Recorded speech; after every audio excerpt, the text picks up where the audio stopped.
I am Jane Bowie. I am our Director of Innovation and Master of Maturation here at Maker's Mark Distillery. In 66 years, our approach to creating whiskey hasn't changed. Everything is still firmly rooted in our founders who were pioneering when they came here in 1953 and laid down the very first barrel of Maker's Mark in 1954. Fast forward 50 years, their son, Bill Samuels Jr., did the exact same thing when he created our first ever innovation at Maker's Mark in Maker's Mark 46. He started with a very specific taste vision for his palate, that if he were going to create his perfect expression of mom and dad's bourbon, what would it be? And so we spent 2 years working with him and our partners at Independent Stave Company to develop the bourbon industry's really first unique finishing program that was all about taking virgin oak, using agriculture, and tweaking it by cooking it and seasoning the wood and highlighting flavors that maybe weren't as normal or as everyday when you thought about bourbon. And we take that classic Makers, we finish it with this French white oak that's been seared in a oven that was designed just for that project.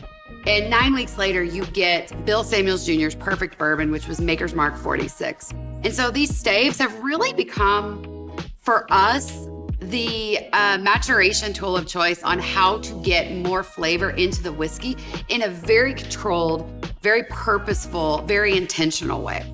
This wood finishing series, we're going into our 3rd year of this, these limited national releases.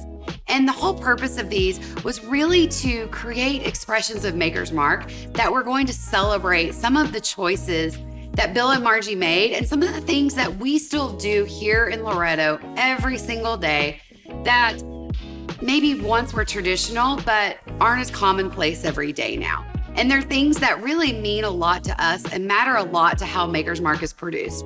This year, coming into 2021, we wanted to celebrate some of our more technical production methods. And our taste goal was actually fatty acid esters. They're created during fermentation. Our stills, while we're gonna pump out a lot of whiskey every year, we've actually stuck with a very traditional size in 36-inch column copper stills with a small rectifying section.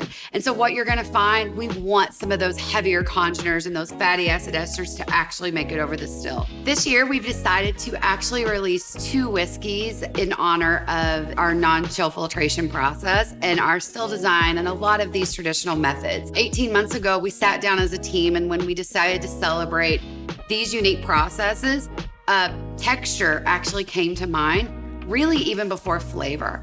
And when you think about taste, it's a really interesting concept because when you talk about taste, people only think flavor, but taste is so much more than that. Yes, flavor is a huge part, but texture or body, finish, taste is really the whole experience of consuming something.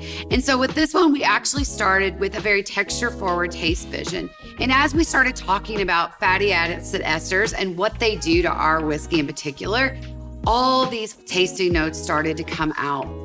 And we made the decision as a team, we didn't feel like one bourbon was sufficient enough to really celebrate these important choices that we make here at the distillery. For FAE01, the first thing we do when we get into final development in the innovation department is we put it in a lineup. And these are a series, so we're coming into year 3. And every whiskey's meant to have a really strong point of view and tell a very different story about the things we do here at Maker's Mark Distillery.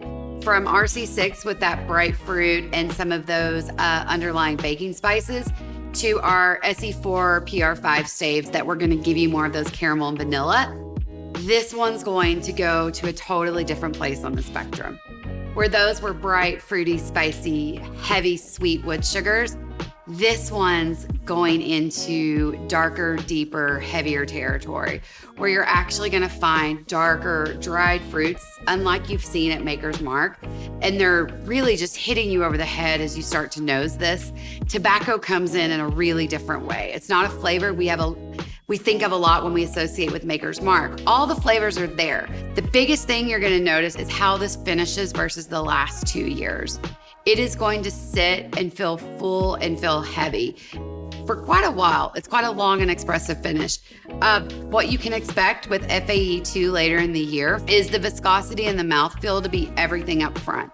So when you put this in that same lineup as the fourth whiskey, what's gonna happen is the texture and the creaminess and the butteriness is gonna be off the charts. Some of the toasty notes of the stave are gonna be more prominent in that whiskey than anything we've seen before. We typically try to stay away from those toasty notes, but they really worked with this whiskey when you think about that mouthfeel. So as a set, these 4 whiskeys, if you're a whiskey drinker, there's gonna be something in there for everyone, but the goal of these are not to be middle of the road. The goal of these are to be a little bit polarizing and have a strong enough point of view that there's gonna be something that people like, and it's gonna keep showing different sides of Maker's Mark.